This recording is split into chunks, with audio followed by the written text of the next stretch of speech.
महाभारत में अर्जुन द्वारा अविश्वसनीय पराक्रम हमें देखने को मिले। कर्ण का वध हो जाने के पश्चात कौरव पक्ष में मरघट सा सन्नाटा था। समस्त कौरव सुतपुत्र के वध से दुखी थे। अतः हा कर्ण पुकारते हुए बड़ी तेजी से शिविर की ओर लौट गए। देवता और ऋषि भी अपने अपने स्थान को चले दिए। नभचर और थलचर जीव अपनी अपनी मौज के अनुसार आकाश और पृथ्वी के स्थानों में चले गए। दर्शक मनुष्य कर्ण और अर्जुन का अद्भुत संग्राम देखकर आश्चर्यमग्न हो दोनों की प्रशंसा करते हुए गए। धृतराष्ट्र को बताते हुए संजय ने कहा, महाराज, उत्तम याचकों के मांगने पर जिसने सदा यही कहा कि मैं दूंगा, मेरे पास नहीं है ऐसी बात जिसके मुंह से कभी निकली ही नहीं, ऐसा सुतपुरुष कर्ण द्वैरथ युद्ध में अर्जुन के हाथ से कैसे मारा गया? सारा धन ब्राह्मणों के अधीन था। ब्राह्मणों के लिए जो अपना प्राण तक देने के लिए आनाकानी नहीं करता था, जो महान दानी और महारथी था, वही कर्ण अब आपके पुत्रों के विजय की आशा, भलाई और रक्षा सब कुछ साथ लेकर स्वर्ग को चला गया। कर्ण के मारे जाने पर जब सूर्य अस्त हो गया तो मंगल तथा बुध वक्र गति से उदित हुए। पृथ्वी में गड़गड़ाहट होने लगी। चारों दिशाओं में आग लग गई। उनमें धुआं छा गया। समुद्रों में तूफान आ गया। गर्जनाएं होने लगी। समस्त प्राणी व्यथित हो उठे और बृहस्पति रोहिणी को घेर कर चंद्रमा तथा सूर्य के समान तेजस्वी रूप में प्रकट हुए। उस समय पृथ्वी कांप उठी। उल्कापात होने लगा तथा आकाश में खड़े हुए देवता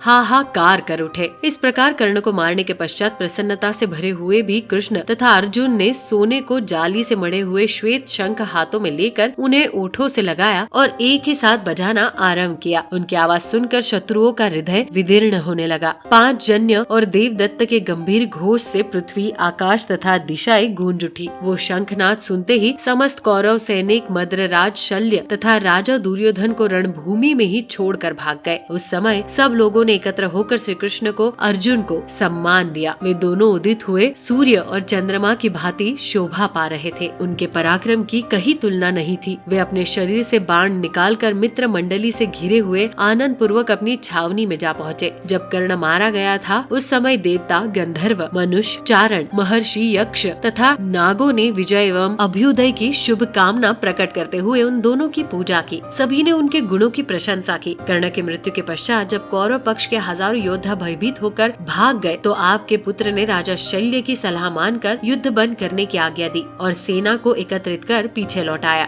मरने से बची हुई नारायणी सेना के साथ कृतवर्मा, हजारों गांधारों के साथ शकुनी तथा हाथियों की सेना के साथ कृपाचार्य भी शिविर की ओर लौटे। अश्वत्थामा भी पांडवों की विजय देखकर वारंवार उच्छ्वास लेता हुआ छावनी की ओर ही चल दिया। बचे हुए संशप्त को सहित सुशर्मा और टूटी ध्वजा वाले रथ के साथ राजा शल्य भी डरते एवं लजाते हुए छावनी की ओर चले। कर्ण की मृत्यु देखकर समस्त कौरव भय से व्याकुल होकर कांप रहे थे। उनके शरीर से खून की धारा बह रही थी। अंततः सब के सब उद्विग्न होकर भाग गए। अब उन्हें अपने जीवन और राज्य की आशा न रही। दुर्योधन दुख और शोक में डूब रहा था। वो बड़े यत्न से सबको एकत्र करके छावनी में ले आया। राजा की आज्ञा मान सभी सैनिकों ने शिविर में आकर विश्राम किया। उस समय सबका चेहरा फीका पड़ गया था। तो दर्शकों, कैसे लगी आपको ये जानकारी? हमें कमेंट कर जरूर बताइए। साथ ही यदि आपको ये वीडियो पसंद आई हो तो वीडियो को लाइक कर चैनल को सब्सक्राइब जरूर कर दे। वीडियो में अंत तक बने रहने के लिए आप सभी का धन्यवाद।